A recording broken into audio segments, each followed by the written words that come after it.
Discussion about the earthquake and the role of social science and social scientists in dealing with the earthquake. We have a panel up here, but the idea is, despite the unfortunate architecture of this particular room, the idea is that there should be a dialogue and a discussion. So there will be people with microphones circulating.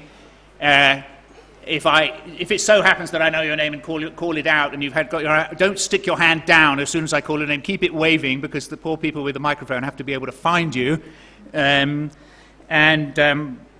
asked we have a sort of distinguished panel just to get us kick-started, whom I'll introduce in a second.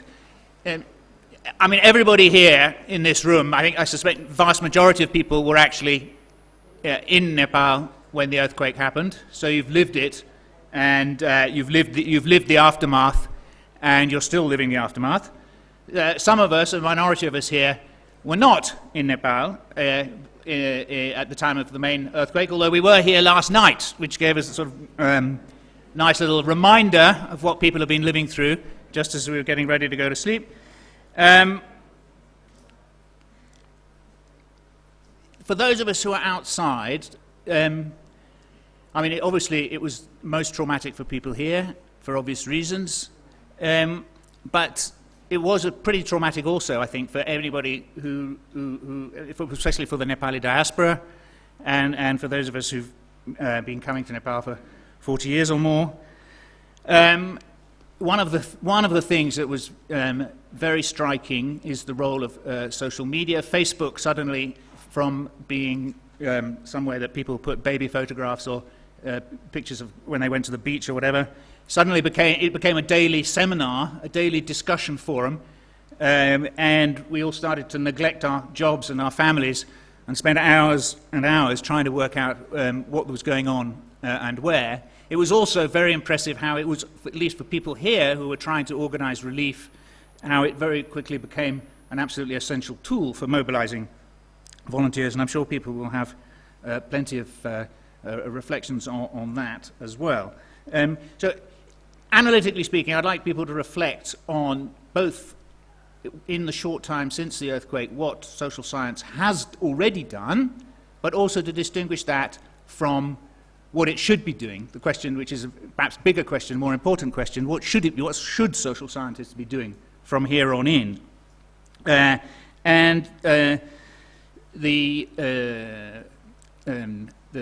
people we've assembled, I think, can give us a kick-start for this discussion. But as I say, it's meant to be very much a discussion. But before I introduce the speakers, let me just, another final personal reflection. There is a chap a geologist in my university called Mike Searle, and he's written this wonderful, fantastically illustrated book called Colliding Continents. Now, he is absolutely passionate about Nepal, has been coming here for 20 years. He and I work in the same university. We didn't even know of each other's existence until the earthquake happened. So that illustrates many things. It illustrates, first of all, that I know nothing about rocks whatsoever, and Mike knows absolutely nothing about culture. So the C.P. Snow's famous two cultures thesis from the 1950s and 60s is still, sadly, alive and well, and it's something that's perhaps an issue that we ought to address about social science going forward. It also illustrates something about Oxford University, but that's a parochial interest that I won't inflict on you this evening. So, in the panel we've got first to speak will be Bhaskar Gautam from Martin Chautari, and there are many people we could have invited, and I hope many of the other members of Martin Chautari are here and will speak. And he's been involved, obviously, in the analysis of the response to the earthquake by the government. And then we have Mallika Shakya, whom I'm proud to say was my doctoral student many years ago and is now associate professor at the South Asia University in Delhi, and she has been prominent in the discussions that have taken place, including a much-read op-ed in Kathmandu Post, and we may discuss the responses of American anthropologists to the earthquake if people are interested in doing that. And then we have Austin Lord, who is currently doing his PhD from Yale University. Is that right? So he's suspending, but anyway, he's more there or thereabouts. But he was very much involved in the earthquake and was in Langtang at the time, and is now heavily involved in relief efforts in those districts. And finally, we have Jeevan Baniya, who's also been involved in relief efforts in Sindhu Palchok and Kabre.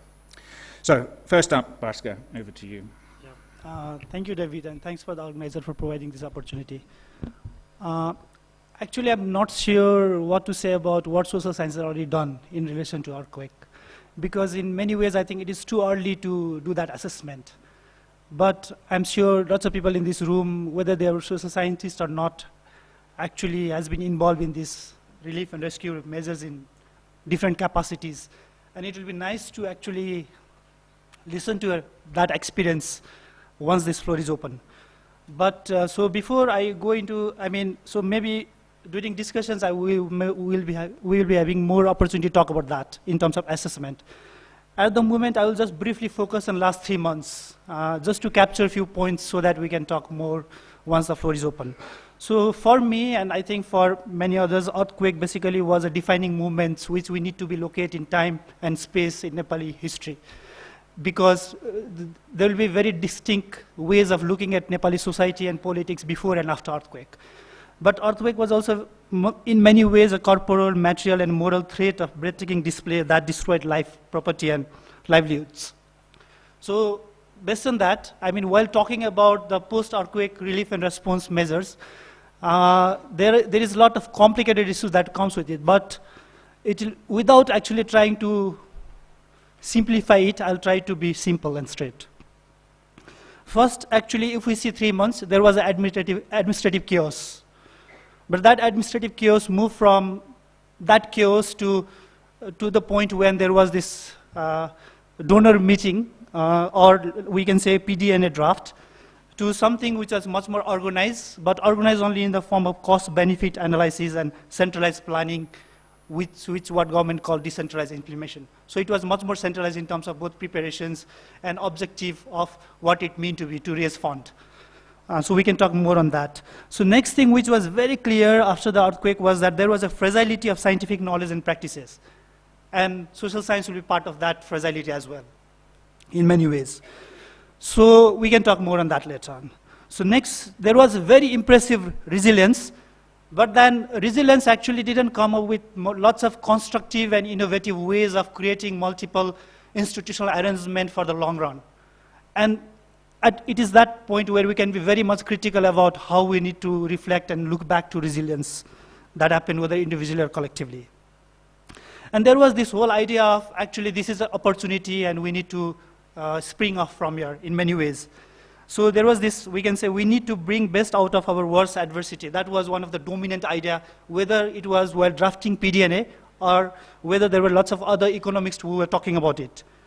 So the answer to that was the way to bring best is by organized planning and economic growth.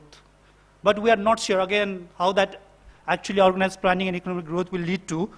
One of the key concerns which we can see, there was a failure, particularly in terms of communities and residents, how basically communities and residents should play a leading role in the whole process of recovery and reconstruction. It is not clear when we are actually drafting PDNA or when we are actually thinking how to make best out of this opportunity. But in a very different way, we can say there was two very dominant models that dominate last 3 months. So one can be called traditional model, which was chaos in society, command over other, and control over other, which gives priority to military and government measures, and believe in a very standardized rules and guidelines over people's lives. And there are, so whether it is one-door policy or bureaucratizing relief or other forms of responses actually comes within that model and framework, where the whole idea was much more militarized response, which was focused much more on rules and regulations and other things. So next, there was in a very scattered way what we can call is a professional model, which there was a call for more inclusive and collaborative efforts, which will believe in a problem solving through all hazard networking and widespread participation. it also recognized that standard rules and guidelines may not be effective during recovery operations.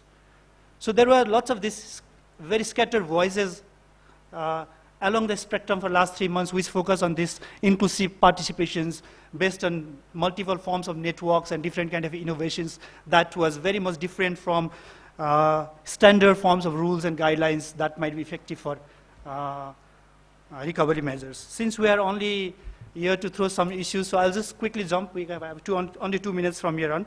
So while actually thinking of everything within these 2 models, there are few things that need to be taken into account, particularly in relation to, if we see in connection to the failures of relocations that already happened, which was based on the planned, very much like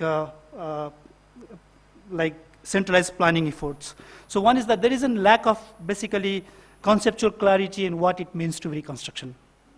So how basically reconstruction is going to be well connected with economic sustainability, employment opportunity, and eco-friendly planning is not that clear. And it is also, after all, what we need is inclusive growth with employment. And that is not so much into discussions whether it is P&A or otherwise. So, but next thing that we need to very seriously take into account is there is much more like rural-urban scenarios, and which are very completely different in many ways. Urban recovery and mitigations measures are complex and related to regulatory issues and institutions, much more in relation to building codes and other things. While in rural area, issues are deeply connected with enhancing technical skills and basic structures, giving emphasis to education and basic services, and developing the level of confidence in a number of different ways. I'll stop here just by saying that I could also have talked about our efforts of social auditing, which Martin Chautari and some other organizations collectively initiated during this time, but maybe we'll talk more of that if there is more questions and query on that during discussions time. Thank you. Thank you very much. Okay, Mallika, over to you. Can you hear me? Yeah, okay, great. Thanks, David, for inviting me to this really relevant sort of panel. And I would also like to thank Bhaskar-ji for all the work that has been done so far under the auspices of Martin Chautari in the relief mechanisms, but also documenting the relief. And that seems like an obvious kind of entry point for social scientists. But then when I came to Kathmandu right after the earthquake, it wasn't very clear, at least to me, how does a social scientist actually insert himself in this scene, which seems extremely chaotic. And so I'm really grateful to Bhaskar-ji for making me part of his kind of project and giving me a small community and space through which I was able to assess some of the situations. So in terms of kind of division of labor, now I'm thinking that my 2 male Nepali colleagues here are talking about the actual fieldwork and relief-related work that they have been doing after the earthquake, whereas I have been invited to talk about how to talk about the relief work or how not to talk about, and that seems like a very fair division of labor between kind of this gendered sort of presence.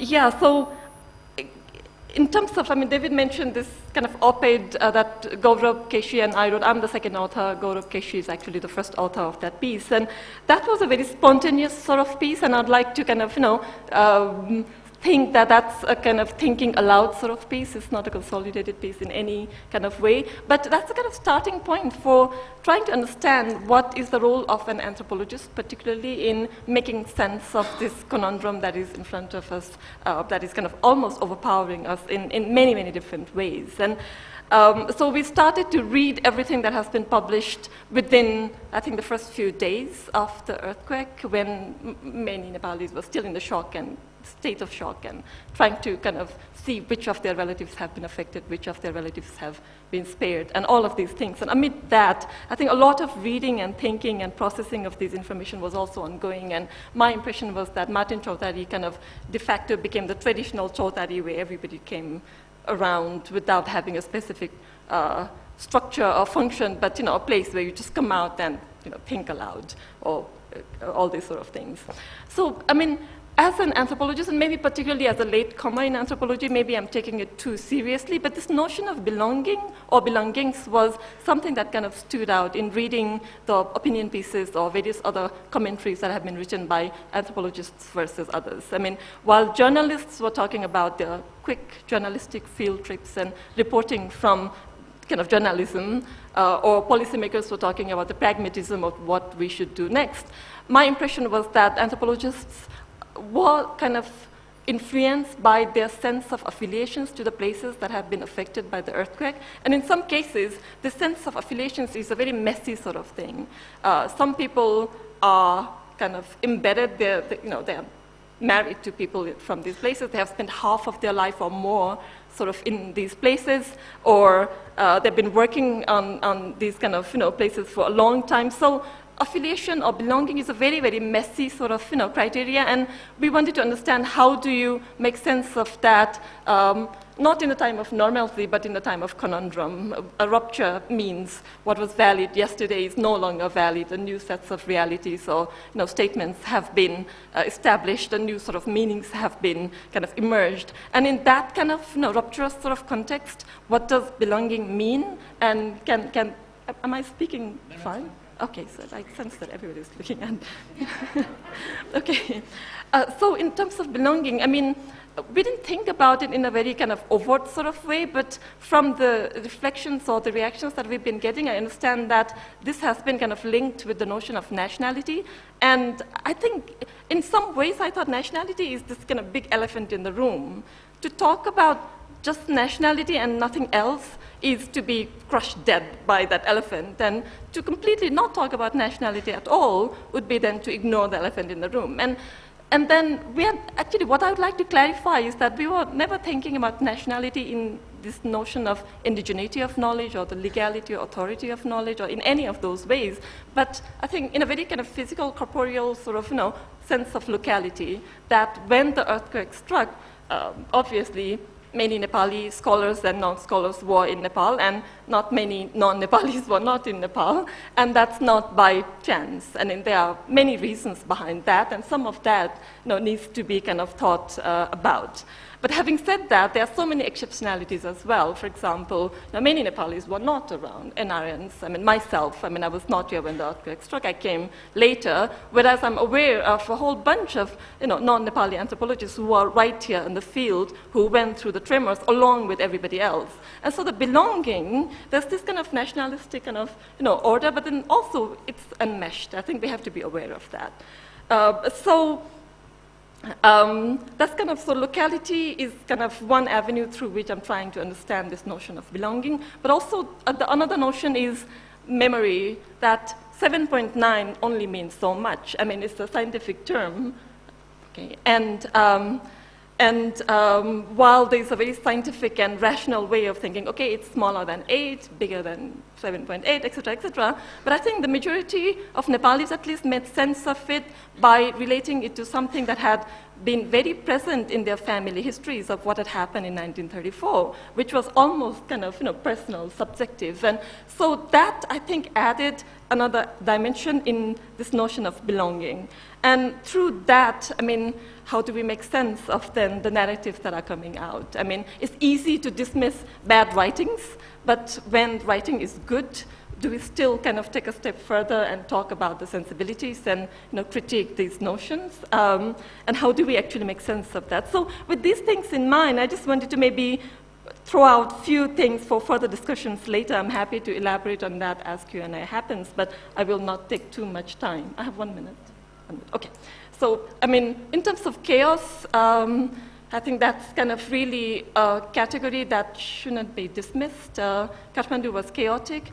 After the chaotic phase, some sort of order emerged, but to forget about the chaos would be to flatten the meaning of the new order that has emerged. And so how do we do justice to this phase of chaos, which is not really about political chaos of rebelliousness or ungovernability, but I think the emotional kind of tumult, and how do we kind of make sense of that phase while making sense of something that followed thereafter? I'd like to kind of put that and out to discussion.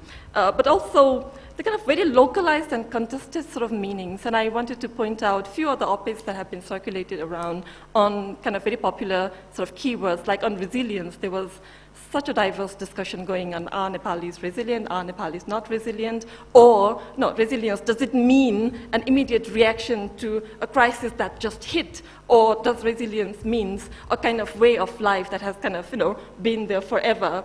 So there are very contested sort of meanings of these supposedly common words. And I thought that anthropology as a discipline should be interested in the complications or complexities that are there in making sense of these.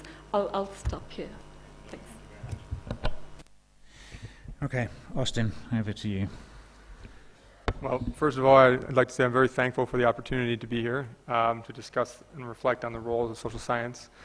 I planned on extemporizing, but after being shamed by the Land and Politics panel this morning, which is bulletproof, some people writing excellent things, I decided to write something.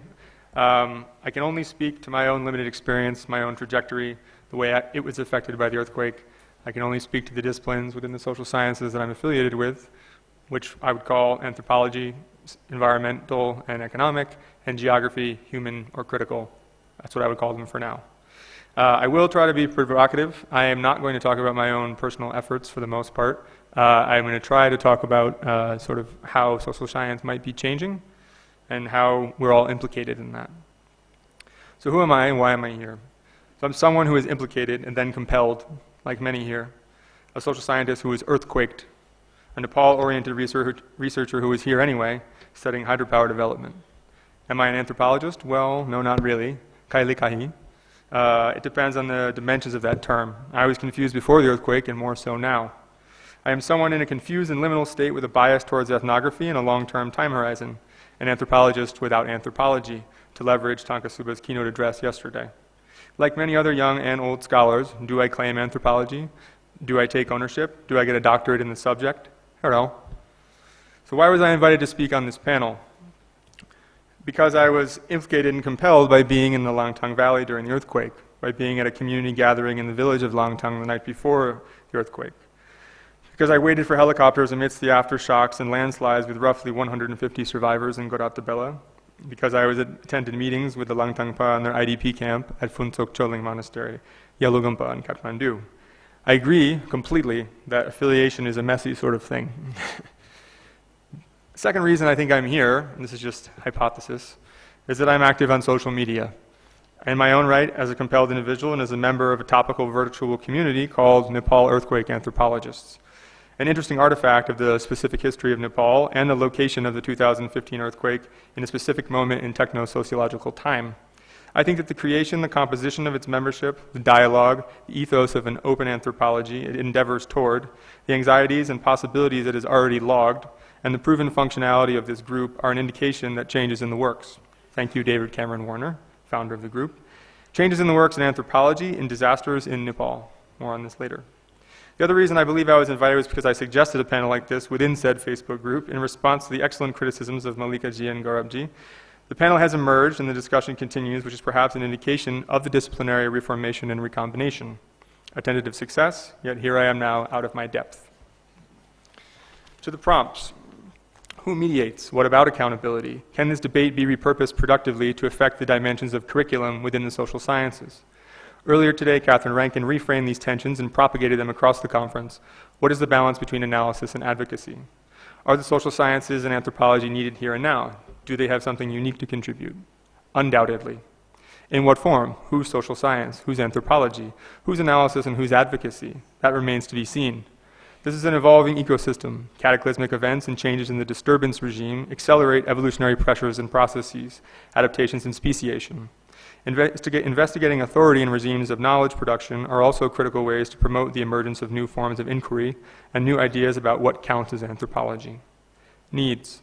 Immediate. First, disaster response is about triangulation and different kinds of data, different functions, different tools, different platforms for information sharing, different languages. Second, curating and authenticating the data, visualizing the data. For example, Quake Map works for some things, the Kathmandu Living Labs effort. Ethnography works for some things and not others. Long-term needs, thoughtful planning that requires both context and leading-edge empirical findings.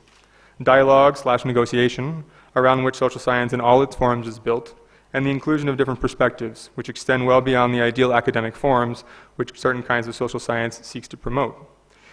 Most importantly, the rebuilding and recovery requires work, hard work, sweat equity. So can you sweat from abroad?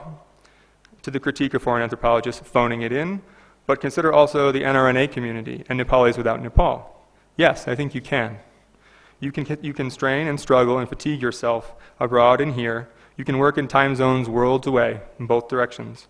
You can invest all your energy and send everything you have. This isn't just informed fundraising. Is everyone contributing to the discourse on Nepal sweating? No. Hence the frustration with thin anthropology, which is a product of being lazy, a problem that spans disciplines, countries, and cultures. Are there people who are here, quote unquote, sitting in Kathmandu without sweating? Undoubtedly. Yes. Who is doing relief work, quote unquote, and what kind? Who is committed, and to what?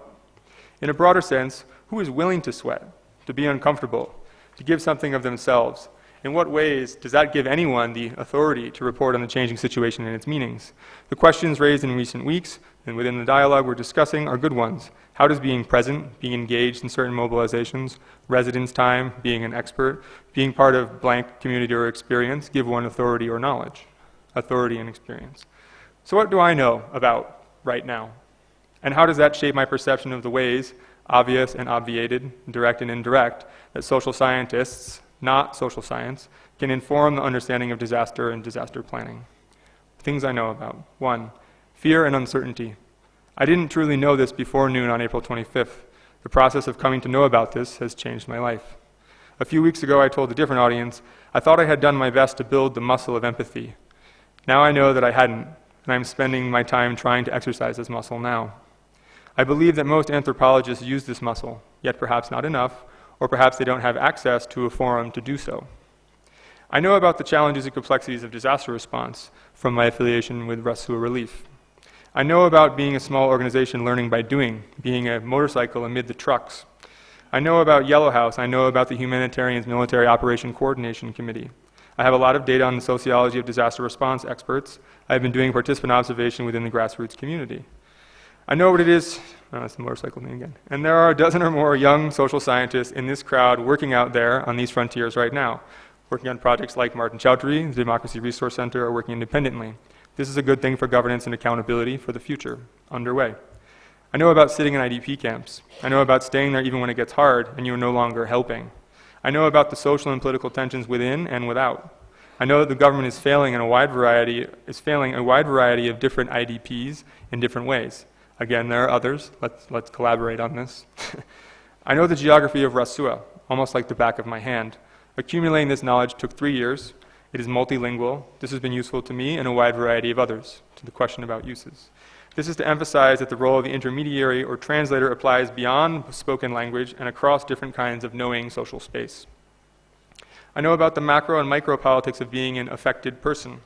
This is because I have studied hydropower for the years. This is a major and growing post-earthquake topic of inquiry already. I know a lot about hydropower, both the policy and discursive landscape and the lived experience, real and imagined. This is the point that if you're working on something you don't think is related to the earthquake, it's likely that it now is very much related to the earthquake. I was asking questions about a proposed dam when the earthquake happened 2 minutes before. I will continue doing so. I made an open source map of the hydropower future, which never existed before, which now has a seismic layer that might provoke new conversations about planning and risk. This is available on the website of the Niti Foundation if interested. I attend industry meetings. I hosted a dialogue on the shares question, IPOs and hydropower last year. I am closely watching the Budi Gandaki project. I refuse simplistic arguments from any side about hydropower. I will keep doing this. And to come full circle, now unexpectedly, I also know a lot about the function of social media during a disaster, which is something new under the sun, a pattern which is uniquely Nepali, which puts Nepal out in front of the rest of the world. I have heard from many a disaster hopscotch expert that Nepal is unique because of the dynamism of online communities and mobilizations, the Hack the Earthquake movement. And I would like to take a quick moment to thank all of you in the room who played a part in that. A massive archive of data on the experience of the earthquakes, the embedded disasters that predated them, and the aftershocks that follow it, both geophysical and social, is out there, demonstrating the ways that virtual sociality can serve as a catalyst, extension, and complement of embodied action. This is an important avenue for social scientists to study from a variety of angles. Open and collaborative anthropology is one very appropriate technology. These remarks were posted on the Earthquake Anthropologist Facebook page 20 minutes ago. Who wants to write more about this topic? At the simplest level, it makes sense to leave anthropology wide open for now, to provoke new growth and collaborations, rapid prototype, bring new voices in and out, politely excuse people. Thus, I am in agreement with Shakya and KC and others that this earthquake can and should be a productive rupture. Out of our discomfort comes innovation and growth. This said, The earthquake has brought an identity crisis of sorts in which some seek to police the boundaries of anthropology, while others seek to make them more permeable. While a great many are still out there as anthropologists without anthropology, busy with all kinds of projects, curious about what happens when we leave our discipline behind, attempt to, or believe we are doing so. How does the discipline perceive and receive all of us? How can we work hard enough to change the expectations of an entire discipline, or to construct our own alternative anthropologies? Meanwhile, attention has turned, the international media has left, the government sits on $4.4 billion and a contested constitution. It is raining, over 4 million Nepalis are working abroad, many are still planting rice. Many are banking on forgetting and reliant on warped optics. In my mind, there are questions that span analysis and advocacy. How do we stop this forgetting from happening? How do we overcome simplistic and instrumental narratives with clarity and complexity? Reflecting on issues relevant to this panel, Carol McGranahan recently said, "Anthropology is a sort of discipline that involves personal as well as professional commitments. You cannot be an anthropologist without these. Our commitments are to peoples and places in good times and bad, and to knowing and thinking hard about systems and structures and sentiments. Our commitments are to making sense of the frustrations, the possibilities, the unknowns. Whatever our projects, our disciplinary affiliations, our backgrounds, and disciplinary cultures, our worldview, our practice, let us remain committed." Thank you.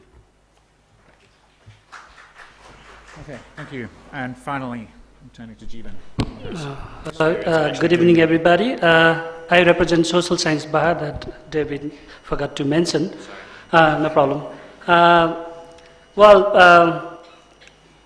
As my fellow speakers have discussed a lot about how we see social science and their roles and what it should be, I think basically today I'm going to base myself on the experiences and the field visits that I have made in a couple of earthquake-affected areas, and I will speak based on those experiences.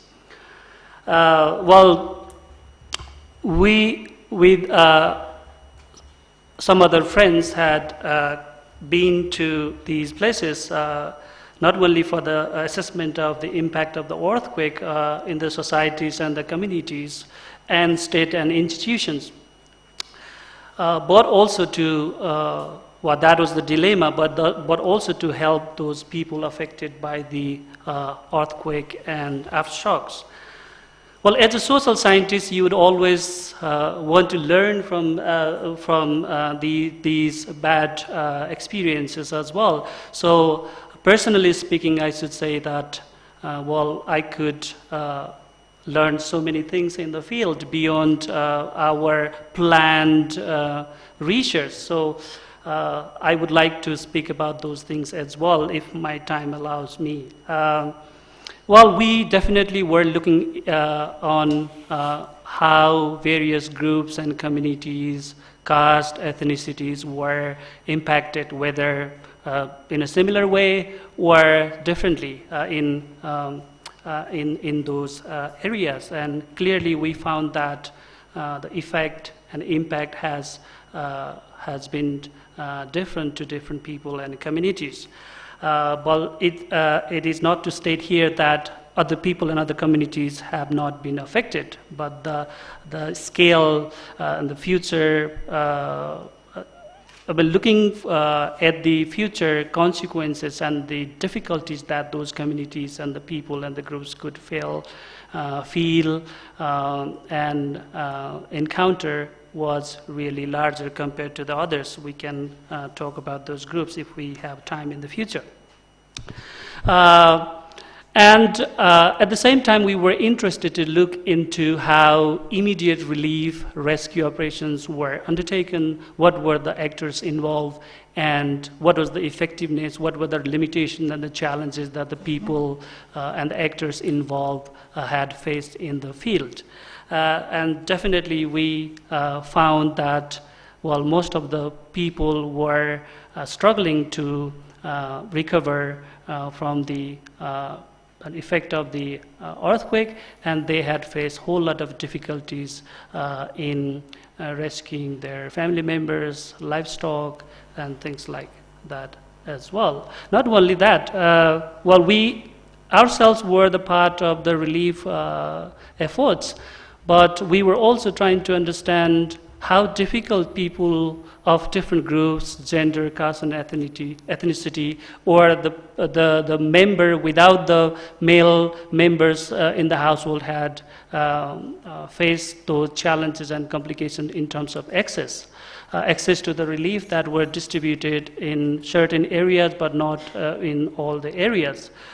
So generally what we found was that it was basically the women or female-headed households, children, and elderly people who had faced a whole lot of difficulties, not only in rescue and recovery, but also in accessing those relief efforts.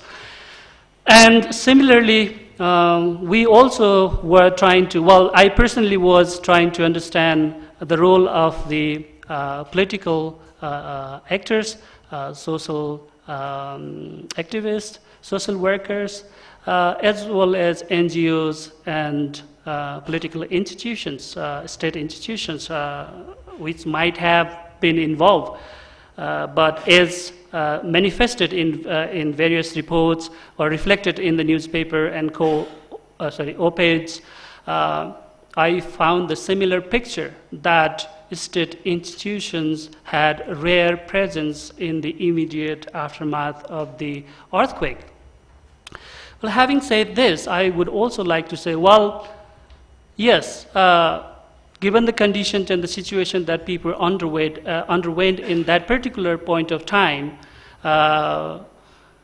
they obviously had very weakening trust among these political actors and the institutions, be it political party leaders, no matter which party, or be it the local government agencies and the institutions.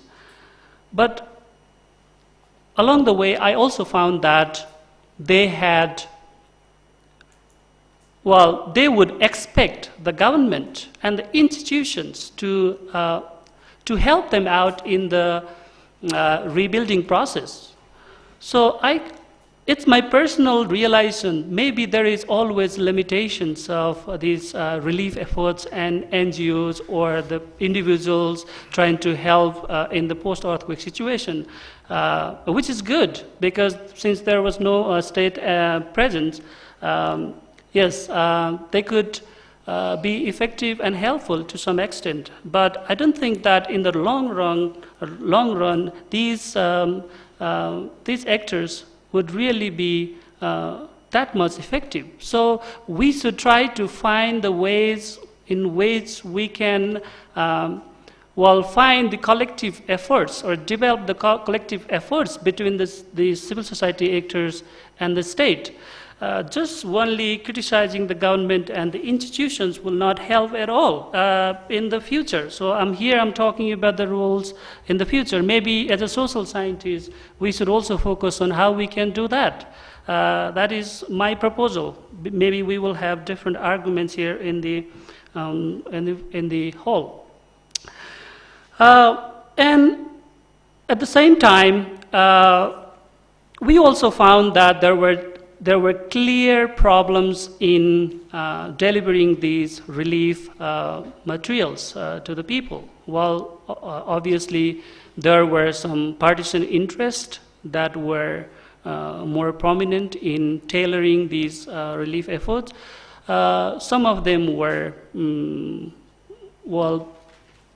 because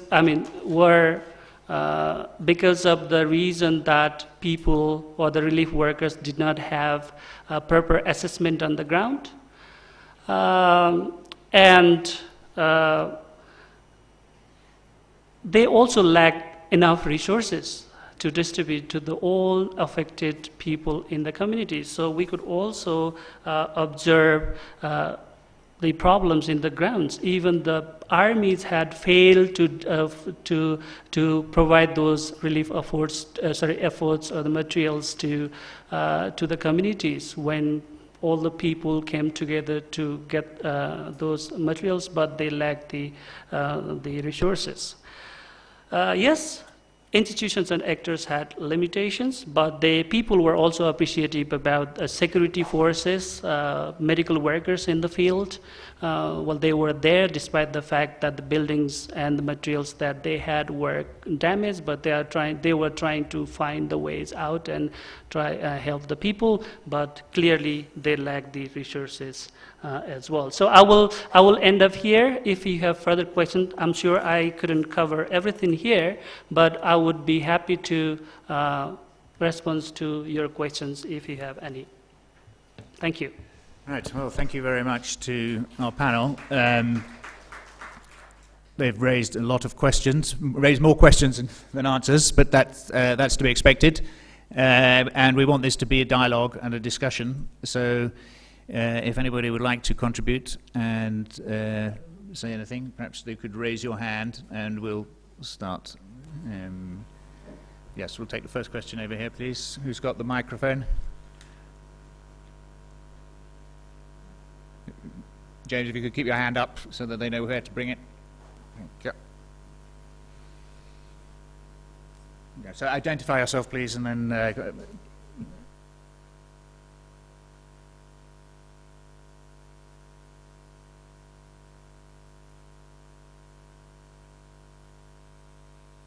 Can you hear me now?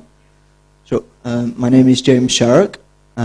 Unfortunately, I think I found the panel a bit kind of vague. I think they could have come up with a bit more sort of specific points, and I found it sort of a bit too general. And I just wanted to sort of bring it down to a few more kind of specific points, maybe quite provocative. First of all, I just want to say, when we're thinking about social science and the relief, the humanitarian imperative was quite clear in the first few weeks. But are social scientists the right people to get involved in aid and relief?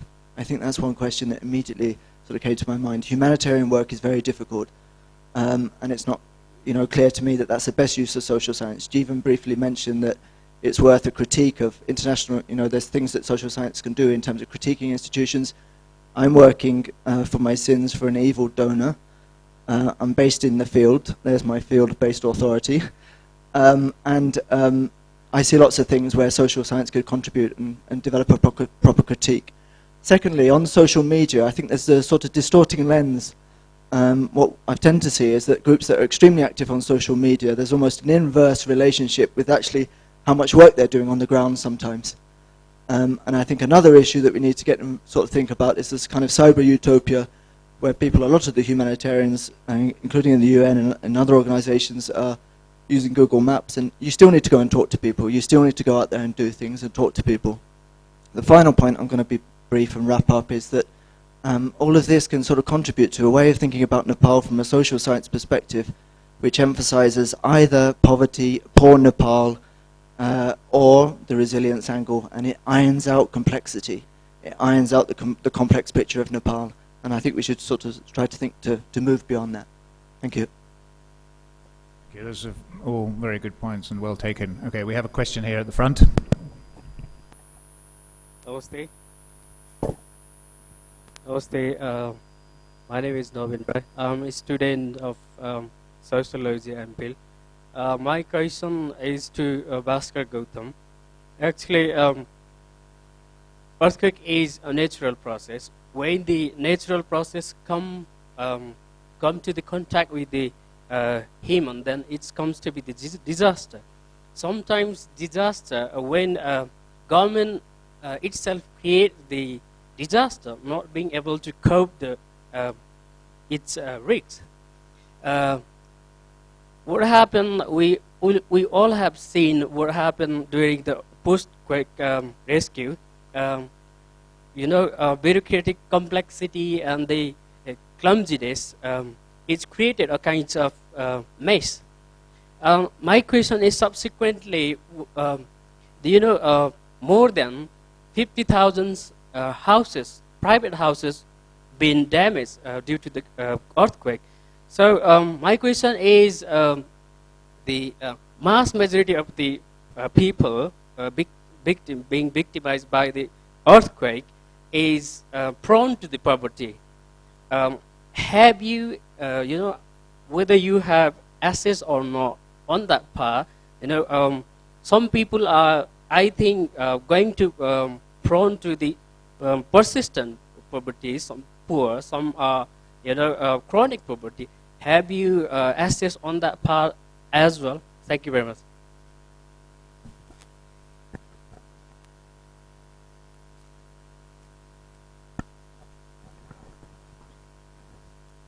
Thank you. I don't know whether I'm asking a question or just making comments. My name is Krishna Adhikari. I think this time I'll introduce myself as the BNSC secretary because I belong to BNSC as well, one of the organizers. I'm not sure whether I got what the panelists had to say. It's a lot of things. I'm also here putting points just to diffuse more.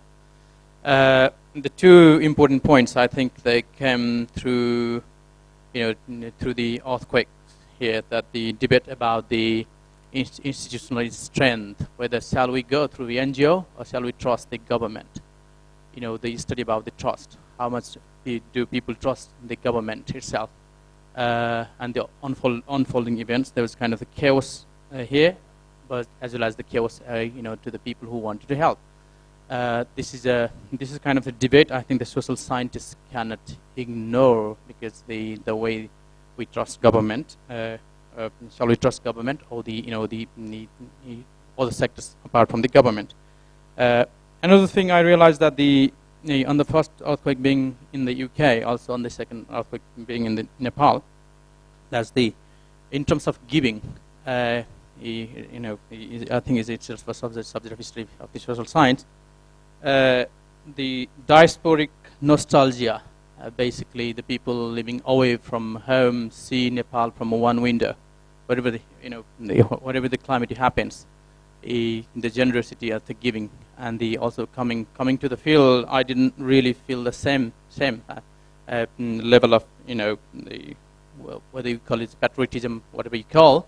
During the calamities, maybe you can test the level of patriotism, not only coming to the street and the shouting anti-Indians slogans, also during the calamities, and many people who have seen coming to the street and helping, but those less affected in the other areas not equally coming forth. So this a concept of the discipline of the givings also, I think the social scientists can basically study in depth through this earthquake climate. I think these 2 points I would like to make. Thank you. Thank you very much. Useful. Okay, yes, we have one question right at the back there. Hello, this is Pranab. I have a question to the panel. The impression that I get from your presentation is, the focus is more on the macro level. You're talking more about, how PDNA is being drafted and how things are operating at a very macro level. But for me, as someone who experienced the earthquake and was also involved in relief and rescue at my own locality, how can sociologists or anthropologists or social scientists look at such tragedies at a micro level? What are the kinds of reaction coming at the individual level? I mean, that's not been coming from the panel. If the panel could clarify on that. Thank you.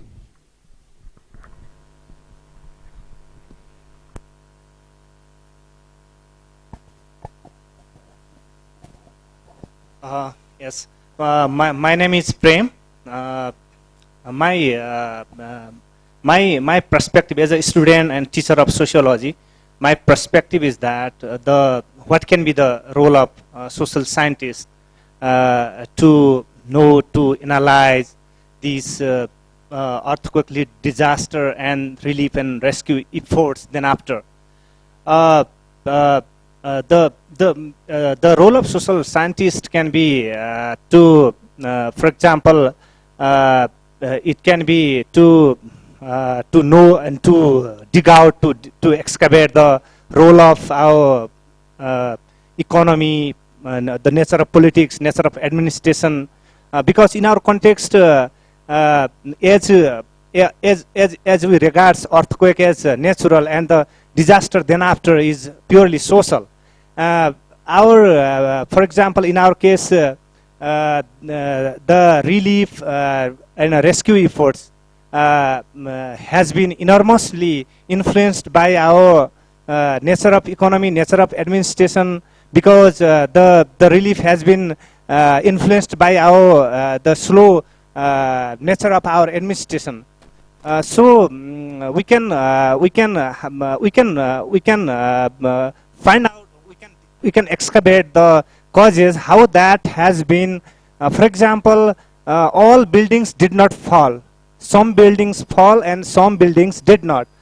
So how that happened within certain economic, political, and that setting. Yeah, thank you. One at the front here, please. My name's Greg Sharkey. I teach at Rangjung Yeshe Institute. I just want to inject a practical point in response to the question, do the social scientists have a role? I mean, let's think back. In the first weeks after the earthquake, anyone with two hands had a role to play if they had the time and the ability to help out. But I followed the social media. I started using Facebook because of the earthquake. It's one of the consequences. But I was struck at how much both local and international social scientists were able to bring to bear a very intimate knowledge of many, many territories of Nepal, Rasua, Dholaka, etc., and the knowledge of the people and of the communities. And that was extraordinarily valuable, I think, in terms of identifying where the greatest needs were and delivering the aid. Also, both local and international social scientists have very good connections abroad and were able to leverage a lot of assistance, whether it was financial or material or expertise. Thank you. So if there's nobody who wants to contribute immediately, okay, there's one here.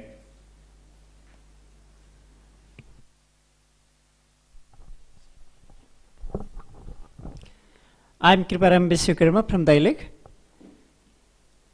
Many more things we experienced during quake, and so many rumors as well as for and against argument were on quake in Nepal.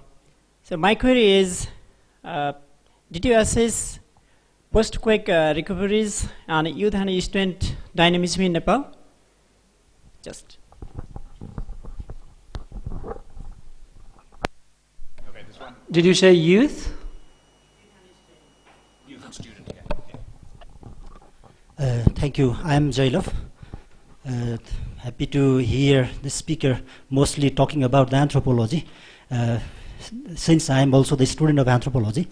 Perhaps Melina might have talked about a bit that I am concerned with the earthquake as being the student of anthropology. I mean, mostly when I remember the medias about the earthquake, its planning and things like that, I mean, especially, for example, when people are rescued to Kathmandu or somewhere,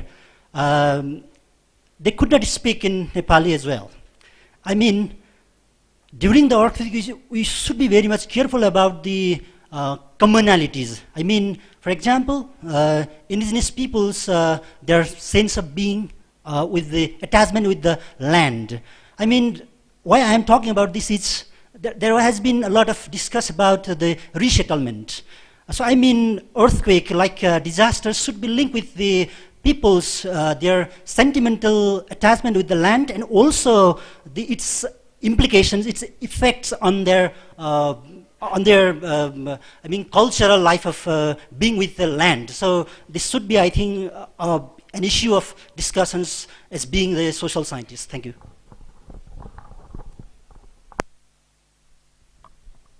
As far as my concern is there, actually, I'm a sociologist, and my name is Prapanna, actually. And during the course of time, I went through a lot of interviews with the people, and only new things were there. Actually, people were just focusing on cultural relativism aspect, as a lot of people do vulgar type of comments in Facebooks or ridicule the religion or religious figures. People are saying that this is the result of this attempt. So a lot of Facebook comments were there, please respect the culture of others, religion of others, and so on type of things were there. But still continuity of them is going to achieve the simple materialistic benefit out of that. But as a social scientist, it is better to be a cultural relativist rather than commenting on negatively commenting on others' religion, culture, or ideal or type of things. And people were saying that through the medium of portrait, Kumari goddess was ridiculed, and at the time of meeting that were going on to maybe punish someone, then the earthquake came. People narrated in that way. When I went through that narration, it is true or not, and the thing is that it is truth. And so maybe materialistic benefit is quite nothing at all. That's why people should focus on not to intervene the culture or religion of other people, but still such things were going on, and it's not good in terms of social view or invisible religious view. In my opinion, I want to suggest these things to the people still who are commenting or ridiculing the others' culture and religion. And that's my thing. As people were saying, invisible things were also there. Thank you.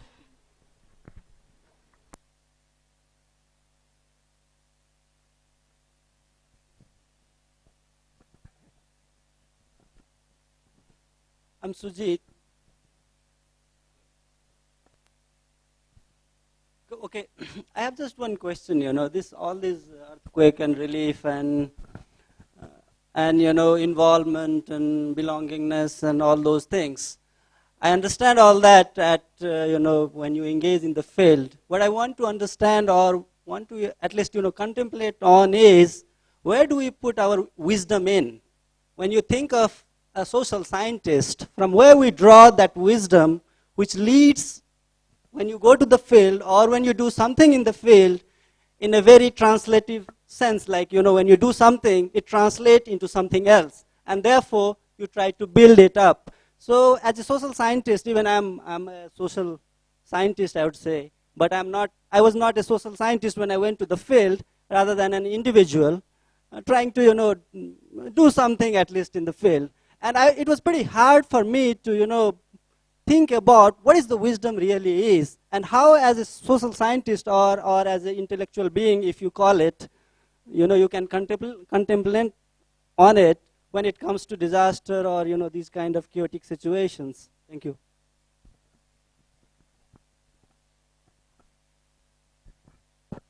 Thank you. I am D.B. Angbong Limbu, student of anthropology. At least Jeevan, Baniya sir accepted that the effect of earthquake falls on according to the caste and ethnicity, you know. And my curiosity or question is that also the understanding of earthquake is different according to the caste and ethnicity. For example, I am a Limbu people. In my culture, Limbu people's believes that earthquake comes from under the main pillar of the house. So when earthquake comes and the Limbu people goes to the main pillar and hold the main pillar, you know, by saying, oh my God, mang, mang, by saying so, when other people say as ram, ram, or other things. And other people, perhaps, suppose for, I think, most of Nepalese peoples have that kind of belief that when earthquake comes, they have a belief that at the time the spirit or saha of crops or paddy or maize goes out from the store. So they goes to the store and hold or embrace the store by saying saha saha or mero mero, you know. So this kind of belief also affect the victimization of earthquake or not. And I haven't listened you're talking about this, and this is one question. And did you see any effect or effect of this kind of belief on earthquake victimization or not? And another question is, after the earthquake, indigenous peoples called a conference in Kathmandu, and they declare, I think, 18-point Kathmandu declaration about the earthquake. And they mentioned that most of the victimized people were indigenous peoples, especially Tamangs and Newar peoples were there. But you didn't talk about that, and how did you see about that? And another one question is from the bar park. When there was a program on TV, one person was saying that we need, or we want the house as same as the previous one, our cultural one. We don't want any new by bringing ideas by you, as they are saying. So the earthquake destroyed not only the house, but the cultures of the indigenous peoples. But I didn't listen about talking about from you about this. So what do you think about this? Thank you.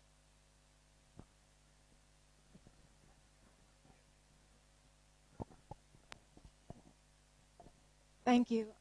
My name is Lauren Leaf. I first just wanted to thank everyone who's spoken, and particularly everyone who's sitting up front, because I think that it actually takes a great deal of courage, or at least it would take a great deal of courage for me to be sitting up on that panel right now. And the reason for that is that I think that we're all still raw.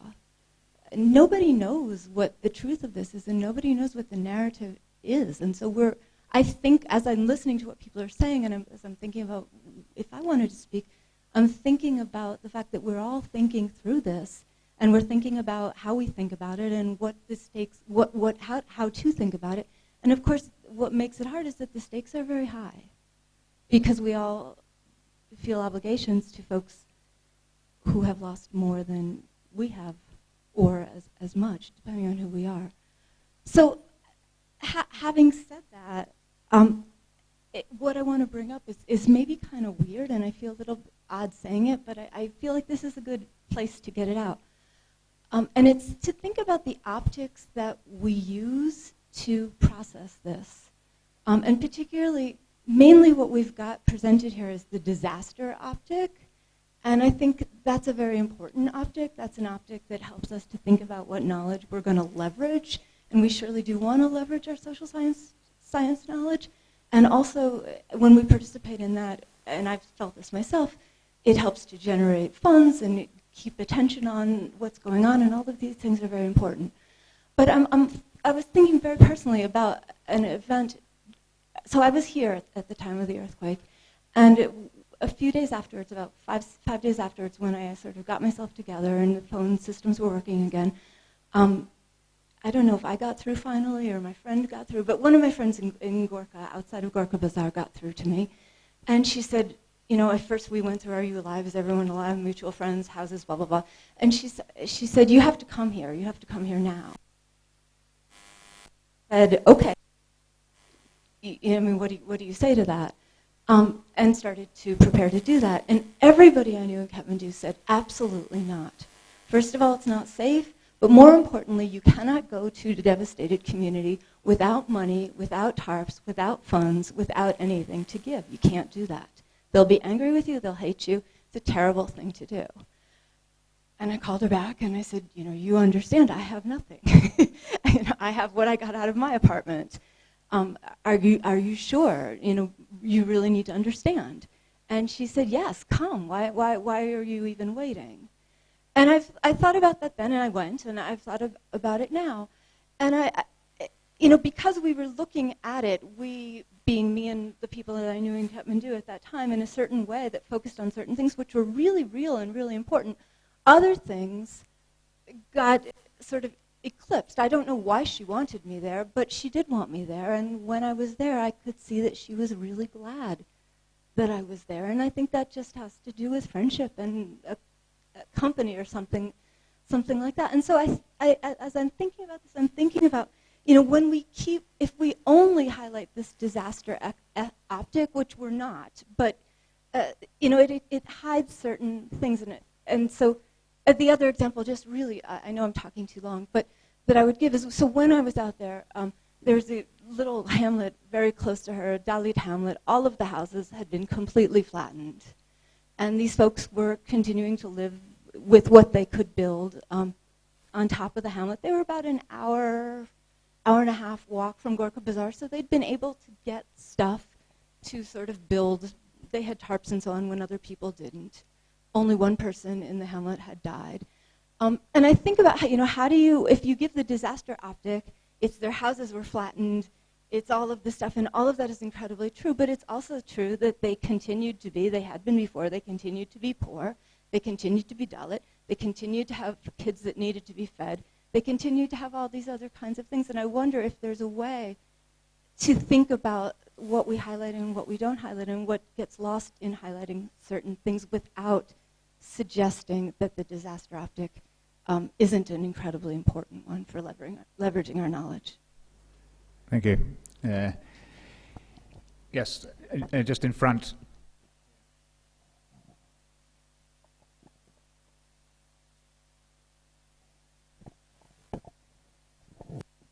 Yeah, Faizi Ismail from, I work at SOAS.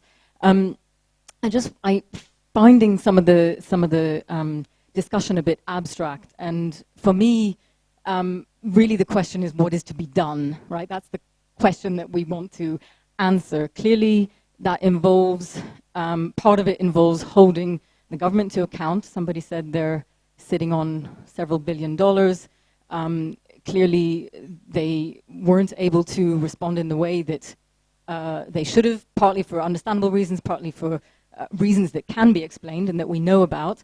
But I wonder, at the moment we're witnessing a political elite that I think is trying to push through a draft constitution in the wake of the earthquake that, there's some consensus around that is more regressive than what we had previous to that. I wonder if the panel could comment on what are the openings that the earthquake has provided an opportunity for to build, or I wanted to say build a movement, but maybe that's too strong. But has the earthquake provided an opportunity to say, okay, how are we going to rebuild better? How are we going to, in very concrete ways, what kind of policies can we hold the government to account in different ways? Sorry, it's not completely well formulated, but more specifics, please.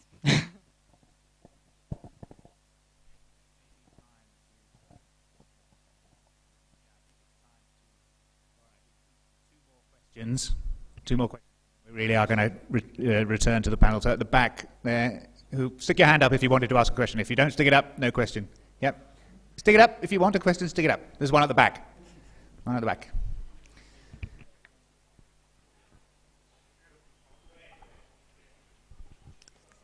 Hello. Hi, my name's Andrew Haxby, University of Michigan, PhD candidate. This is sort of half form, but I'll make it brief, which is just thinking of optics and this idea that, the disaster optic and what James was talking about. I don't think it's, while I disagree to an extent that certain people have skills that go outside of their own discipline and they're able to do things. I also think that there is a way in which, when we talk about what can we do when everyone's acting as a relief worker, you can only wear one hat at a time. And I think it's very difficult to kind of switch between being a researcher, being a relief worker, being a journalist, and that if you're when we kind of think there is reasons there are disciplinary boundaries. And as we kind of move forward, I think people need to, just sort of stake their claim in a sense and do what they think they're best at, and let other people do what they think they're best at. And that, when you walk into a village and you're acting as a relief worker, you become a relief worker. And when you walk in as a researcher, you become a researcher. And yeah, I'll just leave it at that.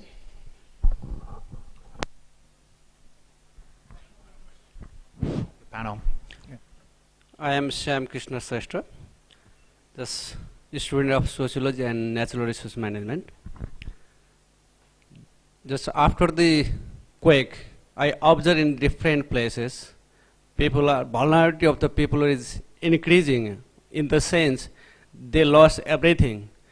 and also migration is increasing. In the same time, traffic, child trafficking and women trafficking is also increased, and price of the every goods and also construction material is also increasing day by day, and this is beyond the control of the government also. And also same time, just cultural pattern is also somehow diluted, and also people are migrating directly or directly from the village to urban society. And we can see there are so many places where they are constructing just temporary shelter because they are getting construction material easily in urban area, and they have already some patch of land already purchased here. In fact, in the surrounding of the Kathmandu, many people they have directly or indirectly depend on the Kathmandu city, and they have already purchased the small patch of the land. Now their house in the village has destroyed, so that their father and their relatives, they are bringing in Kathmandu and they settled in temporary shelter. In this sense, but what effect will be happen in near future in Kathmandu city and other cities as well? And what will be the impact, in socio-economic impact in Kathmandu and surrounding of the earthquake areas? And so far, also nowadays, we observe that in name of the, this is very urgent time, but temporary shelter is very needed. But thing is that during same time, thousands of trees are cut down everywhere. But government has no policy to revive the forest area where they have already cut down. In this sense, if we continue with these types of the practice, we don't just have the protection measure of the forest, what will be the environment friendly? We are talking about the environment friendly development, whether it is possible or not, so that we social scientists should address these issues. Thank you. All right, thank you very much. We've heard many useful points that perhaps the panel wasn't able to cover initially. So anyway, I'm now going to ask them each to reflect on, say if they would like to add anything or respond to anything that they've heard this evening. Mallika, would you like to go first? Sure. I hope that the expectation is not that we answer the questions, but just respond in some way. Sure. And I'm hoping that since I'm the first speaker, maybe I could be picky and kind of choose the bits where I could relate to and leave the rest to my other colleagues to kind of respond to. Yeah. But I think it's kind of, the response is actually quite overwhelming. There's a lot of wisdom out there, and going forward, I think we can all learn from many things that have come up here. I mean, I didn't want to respond to each and every of the 16 speakers, you know, but I mean, this kind of, it came up a number of times, this notion about what do you do as a social scientist, and I think it's a kind of reasonably loaded, it's kind of complex question. I mean, the way I look at it is, you know, you're a social scientist, maybe second, you are a human being first. And you know, when you think about that, I think everybody that I met in Nepal, outside Nepal, anybody who has any connections with Nepal, were already doing something practical, something that they considered practical, with a great deal of, you know, compassion, well-meaning, proactive kind of activism, and that's natural. I think I actually did not meet anybody who held back and said, I'm a social scientist, I'm not going to, you know, help. So any other reflection is after that step, I think, and this is where things become a bit kind of difficult, at least for me as an individual kind of scholar who I think had this trajectory of first being involved in aid and development work for about a decade and a half of my life, and then switching to anthropology later, right?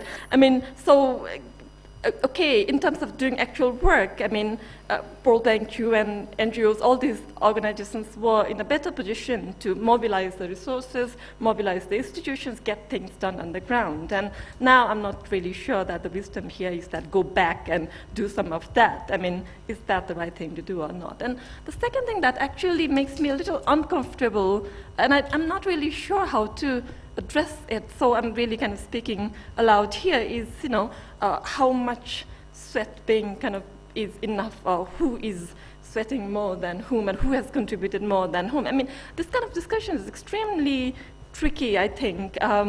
And, I mean, again, I research on the Marwadis, who are one of the richest people in Nepal, and not only in this earthquake, but in 1934 earthquake. They were the ones, a population group about 0.5 population now, and at that time, even lesser, contributed to 1/3 of the Prime Minister's Relief Fund, when the rest of the Nepalis, not from the royal families, contributed, I think, 10 rupees to people individually, pretty much. Does that mean that they contributed so much more and others so much less? That's not true at all. I mean, so how do we kind of understand how much have I done and how much others have done, right? So that's a very tricky sort of question. And then coming back to social scientists, if we are involved in relief kind of measures, who has done more? I mean, what I should be doing, what is more effective? And kind of second, very uncomfortable discussion I once had with my kind of the World Bank country director for Nepal was, I think this was around the time when King Gellner had dismissed the parliament, and we all had, strong views about what should happen next. And, my boss basically told me, I have $100 million invested in Nepal, so I have a stake. But as an individual, I have nothing. I haven't invested a dollar in my country. So how do we kind of weigh the stakes here? And so coming back to kind of social scientists doing practical things, I mean, I think everybody has already done it, everybody should do it. The question of what next then, how do we understand it, right? That's kind of one point. And the second, I think Lauren kind of pointed out about the practicalities of being in a place with a different kind of hat at a time. And, I would say that I felt something similar when a village is devastated. How do you go? I mean, if you're a really friendly person, if you're a really practical, likable kind of person, maybe your personal charm, like Princess Diana, you just appear and you already kind of, bring some solace to other people's lives. But that's not the case for many of us. And then there are conditionalities of, what way do you go? What do you go with? What is the wisdom here? And I personally felt a lot more comfortable going to villages that are less kind of devastated, where we could talk about, pain, but in a lot more contained sort of way. And in fact, later I went to understand the relief supply chain, because I felt that Birgunj is the place where I understand how things are working or not working better. And I think how the relief goods are being delivered in the villages are controlled in the customs point further on in Delhi. And, it is as useful as being in the villages. And so I could relate better to those kind of positionalities. So this is what I chose personally, but that's just personal choice. And on kind of the importance of fieldwork, the specific cultural sort of interpretations, specific localized sort of meanings, I mean, I would say that all of these can only come from really embedded fieldwork.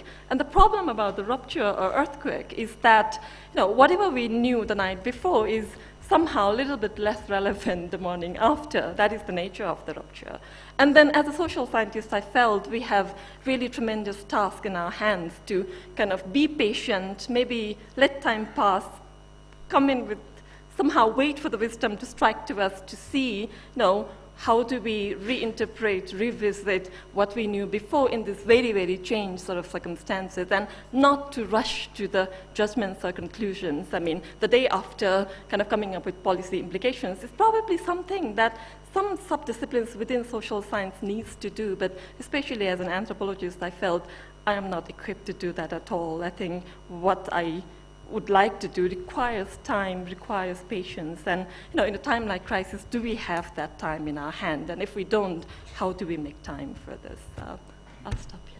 Okay, thank you. Thank you very much. Jeevan, would you like to respond? You don't feel you have to respond to everything. Just okay. Whatever you feel yes, I think one of the questions about the ethics and morality of social scientists doing two jobs at the same time. Well, I think you've addressed it, and my friend from there has helped me out. But I just want to add that, yes, we went there not to buy the information. We just made sure of it. We did not buy the information. We undertook the research in a different way, but our support was based on the humanity ground. Okay, that's what I want to make clear about. There was a question about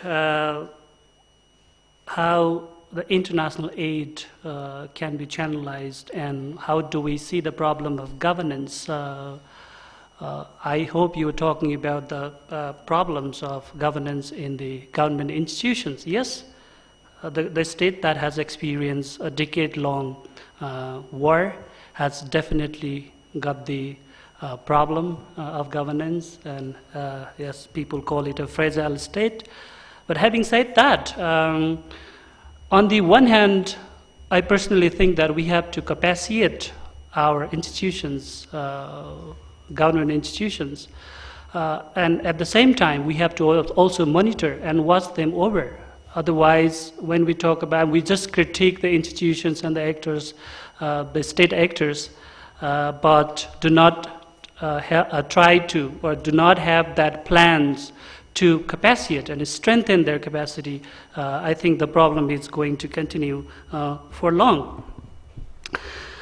Well, there was a question about what is to be done in terms of strengthening governance, and whether the politics, a change in politics and political conditions might be relevant. Well, if I take the example of Aceh, well, when there was the disaster in 2002, 2003, I'm not sure, 2 or 3, well, that was the political conditioning of bringing the insurgent groups into mainstream politics, and they could negotiate for the power sharing between the warring groups, and they capitalized it as an opportunity. I don't know whether we capitalized it in the context of Nepal. I'm really skeptical about it. Yes, we agreed to draft the constitution, but don't forget that this hasty and, well, exclusionary, I will call, because you see a large section of group and political actors are outside of this whole process. So, well, we might see the looming dangers behind this as well. We have to consider it. Yes, somebody was talking about the impact of earthquake and how people are likely to migrate, or whether they are likely to migrate. I myself found that, well, people really don't like to migrate if there is a support system available. Only in the context of being helpless and choiceless, people would like to migrate. Otherwise, as somebody had pointed out, people, especially the women, have strong affiliation with the land and their communities. So they don't really want to migrate. So I would call it a forced migration in that sense. I think that for the future, well, I could talk about so many things, but I would suggest that we have to, as we are going through the reconstructions and rebuilding process, we should really think about not only reconstructing the houses, we have to also rebuild the confidence of the people and the communities. That is more important than the materialistic reconstruction, I think.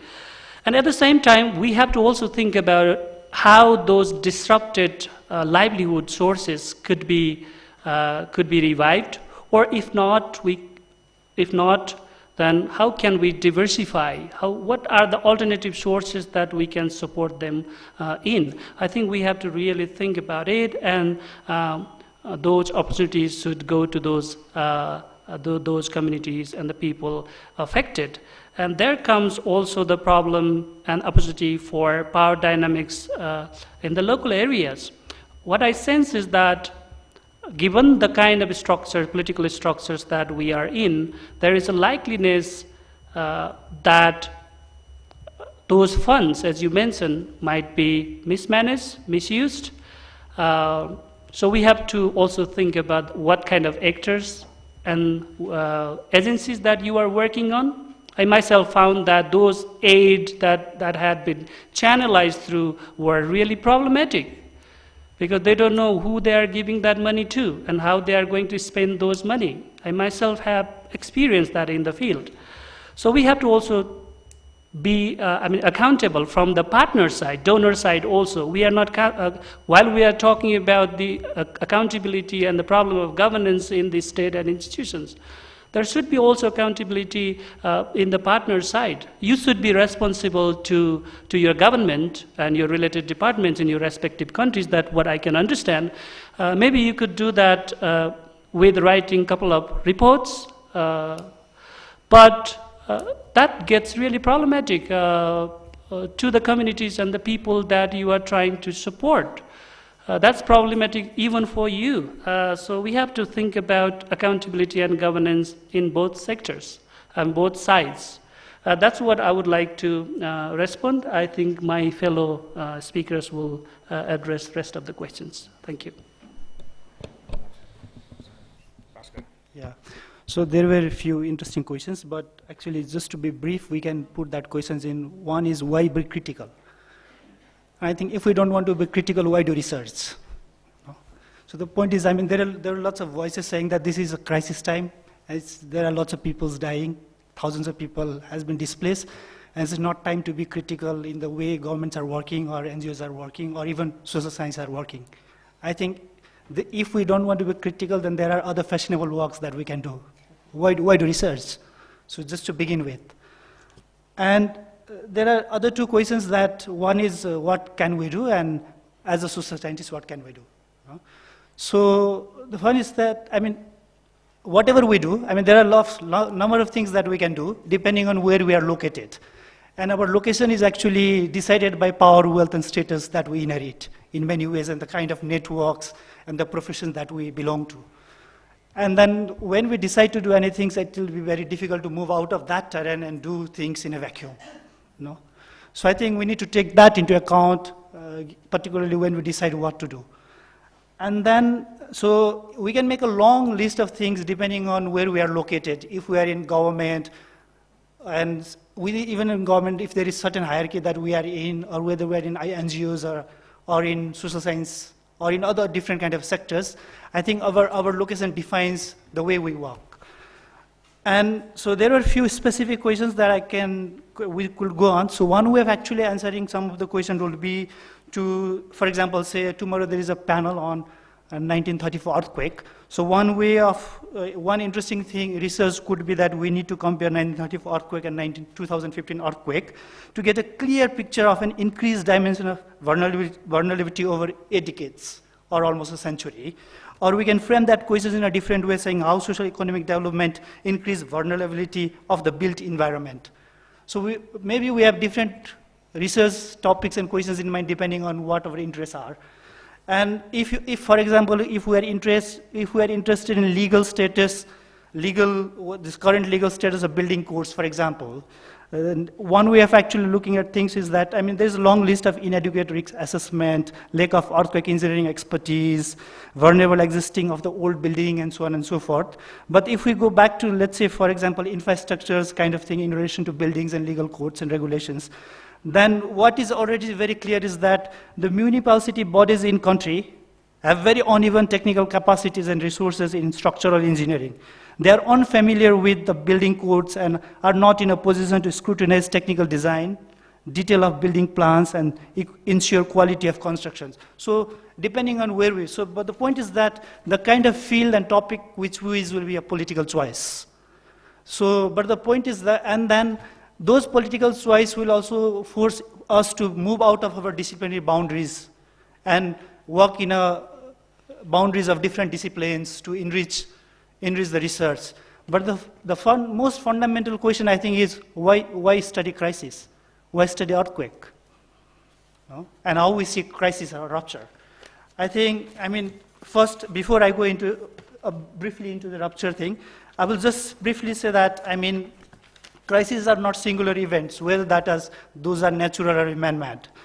So the thing is that crisis is just not only so much about the reconfiguration of physical landscape. No? So there are dramatic changes in relation to technology, organizational practices, political alliances, and customs, culture, the kind of daily taste we inherit with that and how we respond to it. But so I'll just briefly go into 2 minutes. I'll just sum up by saying that what we did, and I think that's the best thing to do, as a social scientist, because I thought, what happened was there was this, so everybody knows, so there was this strike, earthquake, and then lots of people went to help in whatever capacity they could.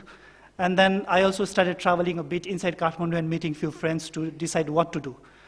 And one way actually we could have done, like other many people, we could have also distributed relief, this, that, and so forth, which is very important work, and that need to be done from different locations. And I think we have done that in a number of different capacities. But from my professions in long term, what can I contribute was basically came from two kind of assessment.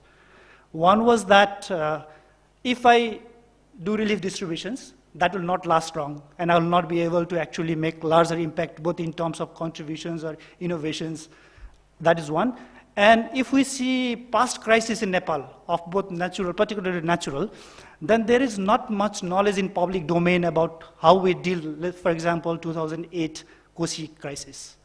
What NGO did, what government did, or what social scientists did. There is not much in public domain in that, in series of crises, particularly. So the thing is that, so we have defined this, so what we call social auditing basically is a rupture research. So I'll just say 3 points and conclude it. So the thing is that this research basically, in the long run, we think will contribute even in terms of methodological thing and other things. So we are piloting what we're doing. And immediately after rupture, what happens is that there is an intense processes of individual and societies to regain their perceived status, perceived reality, or what was the situation before crisis. But then, if we see closely, and it is already clear by now that one way of actually looking at is to how status quos are reproduced. And status quos has been reproduced in varieties of ways in last 3 months, beyond causal factor. So if we are actually talking about rupture, then it is actually about effects of change, the processes in which normalcy is regained. But how that normalcy will be regained will be interesting to see beyond cause and effect, and how actually repairs sow the seed of future disruptions in social structure. So that will be also interesting to see in many ways. And B, actually, the research does not, our research actually doesn't assume that events to be instinctively rupturous. Means that earthquake, as we all know, has equal effect in different socioeconomic groups, or even individuals or society living inside Kathmandu. So ruptures need to be defined the way we want to define, because it brings effect in a very different way to different communities and class. And I'll wrap up by saying that great upheavals may actually take surprisingly long time to empty out all their effects. And we'll see this even during this outcome. I think it might take next 3, 4, 5 years or more than that in many ways. Such effects are actually recognized as rupturous only when they fully unfold. So I think in future we'll see how rupturous it was in many ways. By saying that, I'll conclude. Thank you. Okay, Austin, any thoughts on what you've heard this evening? Yes. Can you put them in a nutshell? I will try. I think that there's been an incredible amount of important information. There's an incredible amount of people in this room who are capable of doing amazing work. I think the most fundamentally striking thing that I heard was from this gentleman, Sujit. So, where do we put the knowledge in? And I think that there's different gestation periods for different projects. There's different levels of methodologies, are tailor-made to fit the particular question, the particular time. But I think that this comes down to how do we question the status quo. This is not a status quo research project. This is not a status quo moment. Anthropology has a necessarily long gestation period. Other disciplines have other gestation periods. Journalism has one. There's things in between. A lot of possibilities are gone. I say that to be provocative, but it's not completely true. But a lot of things are already underway. It's been wonderful that there have been criticisms in real time. And that there's been real-time propagation of these criticisms. Pieces by Sierra Tamang, Deepak Thapa, Lauren Lev, others. It's wonderful to see them moving quickly and being taken up. And I think that the rate of, it's remarkable, again, to be provocative, it's remarkable that the government, however slow it is, seems to be moving faster than us sometimes. And I know that there's a few ways out of that, but there are a few. And it's about figuring out where to put our knowledge in. I think this is a moment, and we were talking about a discipline, we're talking about curriculum, we're talking about ways to be flexible. We're not all, some of us are senior scholars in this room, some of us have graduate students and things like that. There are other ways, but I think we need to figure out ways to accommodate ambitious projects. I think that James's point about the productive use of time is very valid. Not everybody needs to do the same thing. Not everybody needs to sweat. That was just one framing. Not everybody needs to do, I mean, I meant sweat as effort, not as actual physical work. But not everybody needs to do the same thing. Not all types of gauging your time in terms of how productive are you are similar.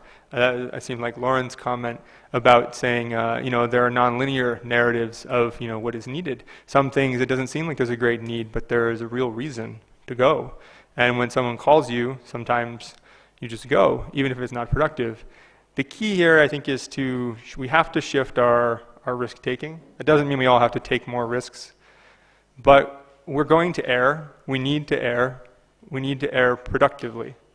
And I think it's okay to begin where you are and to start a project that you're half underway, and if you need to take a sharp right now, take a sharp right. The key, and as far as specifics, specific projects, if we want, another great point, if we want to follow the accountability chain for the contractors who built houses that are the only ones that collapsed in the neighborhood, how do we find the resources and the time to get someone working on that now?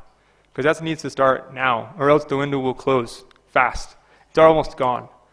So how do we get people to do that? How do you look at resettlement failure? There are amazing topics coming up. There's a slippage in the time horizons of our projects, and it's challenging. A lot of people have tried to alter the system to stay here, to go there, and try to bend space and time so as to accommodate the need. But we need to get people looking at, the government's about to drop plans for the designs for homes all across the country. The only designs the framework you're allowed to start with if you want to be eligible for reconstruction funds. The World Bank is working on this with them. There are social scientists, I think, in this room who are working with them. That's great. But we need to be ready when that comes. There are other things coming that we all need to be ready for. And I think, we've also seen this curve. It's been shown in a couple op-eds and presentations, and it's this curve that shows sort of it's part of the resilience narrative. It shows the burst, and then the response, the event, the tragedy, then the burst of energy and the burst of enthusiasm, and then it shows this long, slow disillusionment, a recession. We're on the verge of that. I'm tired. Like Lauren said, all of us are still raw. There's topics emerging that we're not even aware of because we're distracted. Because we're just trying our best. We're trying to be anthropologists after we finish our relief work. We're trying to find time to do research. Drew's point about, how do you wear different hats? It's hard to wear different hats. It's hard to wear different hats for some very obvious reasons. One, you can only switch your brain certain ways. Rigor is a major reason why it's hard to switch hats, which is valid. But there are other reasons why it's hard to switch hats that can be malleable. Hopefully, within social science. And I think it's worth looking at them and taking those apart. Because we should be able to switch hats when we need to, when we want to, situationally. Not maybe when we want to, but when we feel compelled to. A couple other things. We talked about social media. An interesting, and there's been a lot of great suggested research projects. I'll just throw another one in the ring. I think a lot of people have been thinking about it. It's come up even at the self-congratulatory grassroots roundtables, which are great. How do you study and how do you account for and how do you understand the experience and the efforts of people who are just outside that fringe of the social media boom, who are on the edges of access? When Quake Maps went live, it was great for a while. It's still great. It'll be great again in other contexts. But then it started to get diluted because some people had better access to reporting than others. Then you couldn't trust the data anymore because some people had smartphones and were dialing in and were creating reports. They understood the system. The friction of distance kind of thing, Stacy Pig, James Scott, whoever you want to call it, started to kick in.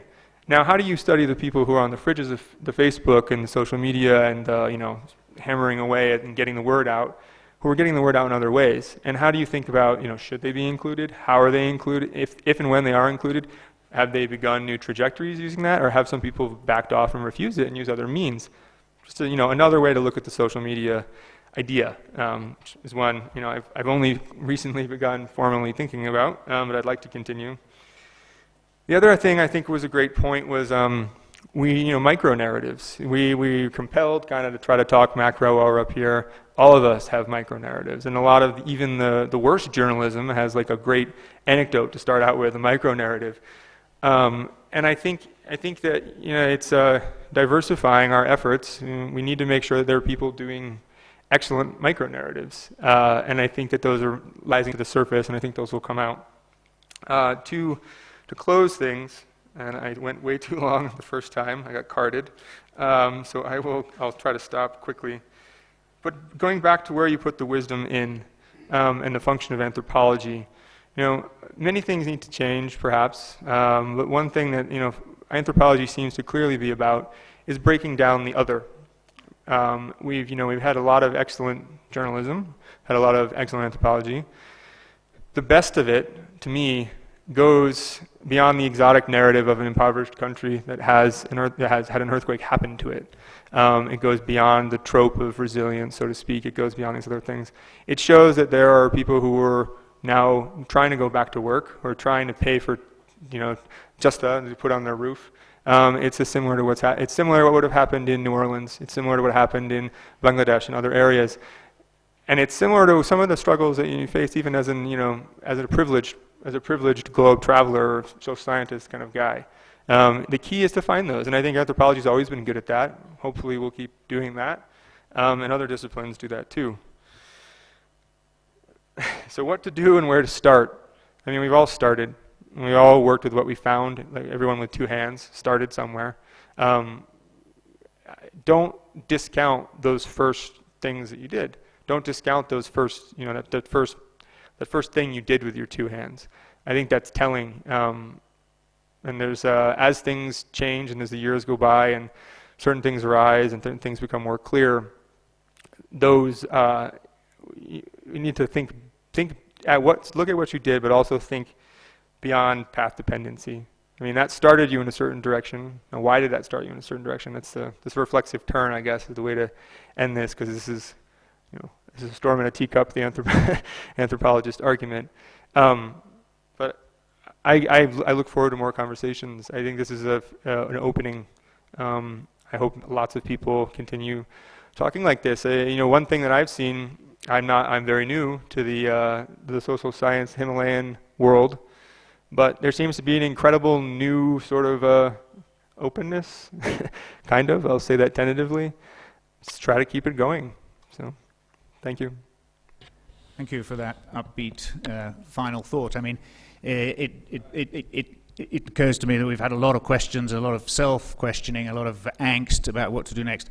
I think we want to hold on to also the fact that social science has actually already accomplished quite a lot. We've heard about the contributions to relief efforts, the way the knowledge has been fed in, and just picking up on that last point, yes, I think there is anthropologists particularly, less, and other social scientists less so, but anthropologists are notoriously kind of individualistic, and not to say egoistic, and find it very hard to collaborate with other scholars. But I think actually there is a new spirit of collaboration abroad, and a recognition that if we are going to put the knowledge to use, that just knowing about one place is not enough, and we've got to join hands with other people to make that happen.